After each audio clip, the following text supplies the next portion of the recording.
একটা গল্প দিয়ে একটু শুরু করতে চাই মাননীয় স্পিকার। ছোট্ট গল্পটি হচ্ছে, রাজা তার উজিরকে বলে দিয়েছিল সকাল থেকে এটা কাজ করবা, এই কাজগুলো করবা। উজির বলেছিল যে আমাকে যে কাজগুলো বলেন কোনটা কখন গুরুত্বপূর্ণ কোনটা ছুটে যায় তার চেয়ে আপনি আমাকে একটা তালিকা করে দিলে ভালো হয়। একটা তালিকাও করে দিয়েছিল। তালিকা দেখে দেখে সে কাজ শুরুই করেছিল। হঠাৎ করে রাজার মনে হলো সে একবার শিকারে যাবে। ঘোড়ার পেটে উঠে যখন রেকাবে পা ঢুকিয়েছে, রেকাবে পা ঢুকালে পা আটকে গিয়েছিল।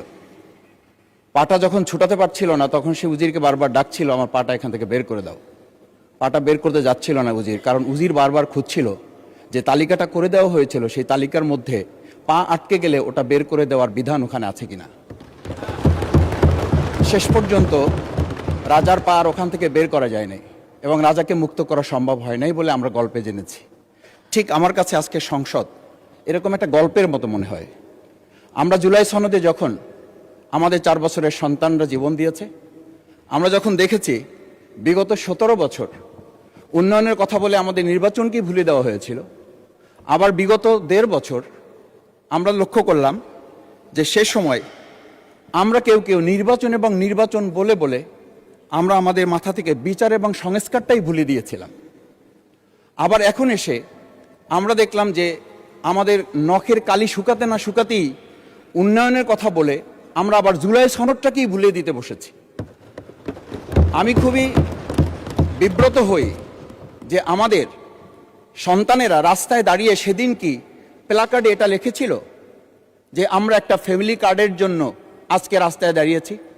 সেদিন তারা দাঁড়িয়েছিল, মাননীয় স্পিকার, সেদিন তারা দাঁড়িয়েছিল, লেখা ছিল রাস্তাগুলোতে আমাদের সন্তানেরা বুকে গুলিবিদ্ধ হয়ে পা হারিয়ে চোখ হারিয়ে দাঁড়িয়ে রাস্তা ব্যারিকেড দিয়ে লেখা ছিল রাস্তা সংস্কারের কাজ না, রাষ্ট্র সংস্কারের কাজ চলছে।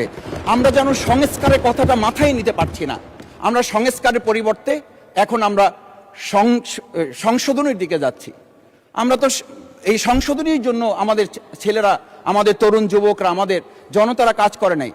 আমি একটা কথা পরিষ্কার বলি, অ্যামেন্ডমেন্টের জন্য তো শেখ হাসিনাও সেদিন অফার করেছিল 24 ঘন্টা দরজা খোলা আছে, তোমরা সংশোধনের জন্য আসো। সেদিন এই ছাত্র জনতা সংশোধন মেনে নেয়নি, তারা সংস্কারের জন্য কথা বলতে চেয়েছিল। আজকে আমরা সংস্কারটা মাথায় নিতে পারছি না কেন? মাননীয় স্পিকার, আমি আর একটা কথা আপনাকে একটু স্মরণ করানোর জন্য বলছি।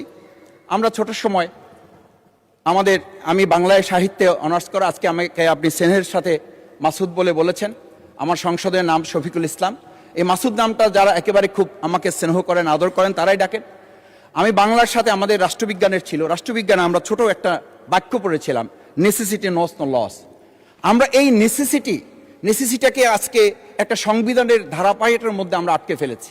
আমরা লাইন খুঁজতেছি, আমরা দাড়ি কমা সেমিকোলন খুঁজতেছি। আমরা আজকে পরিষ্কার একটা কথা বুঝি যে আমাদের এই সংস্কারের প্রয়োজনটা এই কারণে দরকার হয়েছে, এই প্রস্তাবটা এজন্য উত্থিত হয়েছে যে এটা 30 কার্য দিবসের মধ্যে যেখানে করার কথা ছিল সেখানে আমরা খাল খননে গুরুত্ব দিলাম, ফ্যামিলি কার্ডে গুরুত্ব দিলাম, কৃষি কার্ডে গুরুত্ব দিলাম, আমরা আরো অনেক কাজে গুরুত্ব দিলাম। অথচ যেটার জন্য আজকে নির্বাচন করে আমরা এখানে নিজেরা কথা বলার সুযোগ পেলাম, সেই সংস্কার আমরা নজর দিতে পারলাম না কেন? মাননীয় স্পিকার, আমি আর দুটো কথা বলি। আমরা আমাদের প্রিয় মাতৃভূমি বাংলাদেশ, এই বাংলাদেশের সামগ্রিক প্রয়োজনকে সামনে রেখে আমাদের একটা কথা মাঝে মধ্যেই বলতে হয় যে আমরা যখন এই রাষ্ট্র সংস্কারের কথা, আমাদের সংবিধানের ধারাগুলোর কথা বলি, আমাদের কাউকে আমরা এই কথা বলতে শুনি যে গণভোটে যে 4টা বিষয় উল্লেখ করা হয়েছে, আমাদের এই 70% লোকরা ভোট দিয়েছে, 51% সরকারি প্রতিনিধিত্ব করছেন। আমি তো একটা কথা যদি পরিষ্কার করে সরকারি বেঞ্চে যারা আছেন, ট্রেজারি বেঞ্চে যারা আছেন, তাদের বিনয়ের সাথে যদি জিজ্ঞেস করতে চাই যে আমরা 51% ফ্যামিলি কার্ডের পক্ষে ভোট দিয়েছে আর আমাদের 70% তো জুলাই সনদের ভিত্তিতে রাষ্ট্র গঠনের পক্ষে ভোট দিয়েছে, আমরা তাহলে 51%কে গুরুত্ব দিয়ে ফ্যামিলি কার্ড বিতরণ করে জনগণের সেই 17 বছরের উন্নয়নের কথা বলি কি আমরা মূল জায়গা থেকে আমাদের দেশের জনগণকে আবার আরেকটা জায়গায় নিয়ে যেতে চাচ্ছি এমন করে যে আমরা লক্ষ্য করছি, আমরা বলি সবার আগে বাংলাদেশ, আমরা বলি সবাই মিলে বাংলাদেশ। আমি তো তা লক্ষ্য করছি না। আমাদের আশঙ্কার জায়গাটা, আমাদের উদ্বেগের জায়গাটা, উৎকণ্ঠের জায়গাটা মাননীয় স্পিকার ওইখানে যে 11টা সিটি কর্পোরেশনের প্রশাসক বদল হয়েছে। আমরা কি লক্ষ্য করলাম না সবাই মিলে যদি বাংলাদেশ হয় তাহলে সরকারি দলের বাইরে একজন যোগ্য লোক, সৎ কি মানুষ ওখানে খুঁজে পাওয়া গেল না? মাননীয় স্পিকার, আরেকটা কথা বলি, 42টা জেলা প্রশাসক বদল হয়েছে। মাননীয় স্পিকার, এই পাশ থেকে প্রায় কথা বলি যে এখানে বলা হয়েছে যে মানে আমরা সবাই মিলে বাংলাদেশ, সবার বাংলাদেশ যখন বলি, সবাই মিলে দেখি টেবিল চাপড়িয়ে আমরা এই মহান জাতীয় সংসদকে খুবই সরগরম করে ফেলি।